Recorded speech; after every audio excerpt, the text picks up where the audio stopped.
there's many situations where it's very difficult to discern God at work.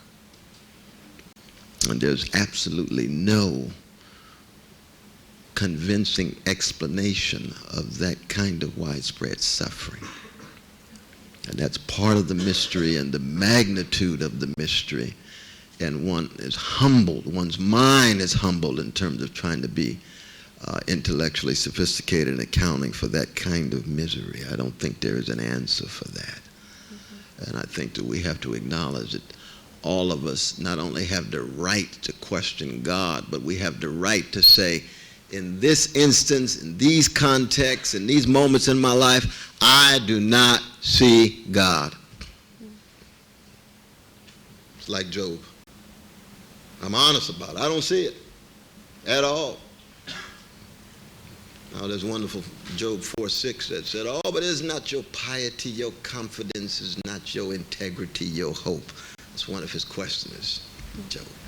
Job's confused. Job has good reason to be confused. We have good reason to be confused oftentimes. But then we turn to our priceless, precious brothers, sisters of any color, in Haiti in this case, and say, but I love you. And though it's very difficult, God loves you too. It's difficult to see that. God loves you too.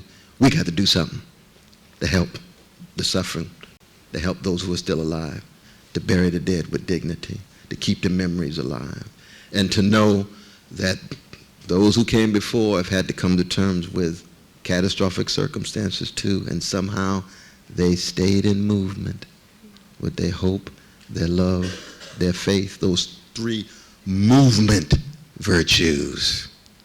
You see, that's what they are, right? They're powers to push us along, to push we crack vessels along, you see. And yet, in the end, we're fallen, we're finite, we're fallible, and we can't figure it out. We can't figure the whole thing out. Definitely. Yeah. But what were some of the conversations like with you? Because you went out on a very profound philosophical and theological note on this. But what were some of those conversations like when you raised those kind of issues to people? In Haiti? Yes, in Haiti itself. You know, I didn't really. I think one of the most touching things for me, I really didn't even know what to say to people. Like, all I did really was either pray with people or sing to kids and stuff. Just that was the only thing that I could think to do, because I didn't feel like there were words really. But one time I was sitting with a girl. Her name is Emanuela. She was 14. And she blew me away. This is, I think you talk about how there's beauty and there's joy in the midst of tragedy. And she was still in her uniform, and you could tell she was in extreme pain and really couldn't do much for herself. But she just started asking me questions about myself, and I talked to her, asked her what her life was like, and I asked her if she went to church, and she emphatically explained that she was a Christian, and I asked her if she wanted to pray, and she was like, yeah. And she volunteered to go first, and in that situation, she started by praying for me.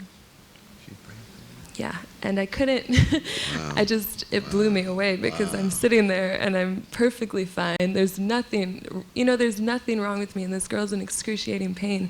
And she starts praying that God would do what he wants in my life, that I was there for a reason. It left me speechless. I didn't know. I was just like, this is what sacrifice is. This is what selflessness is. Like, that's the picture of Jesus to me.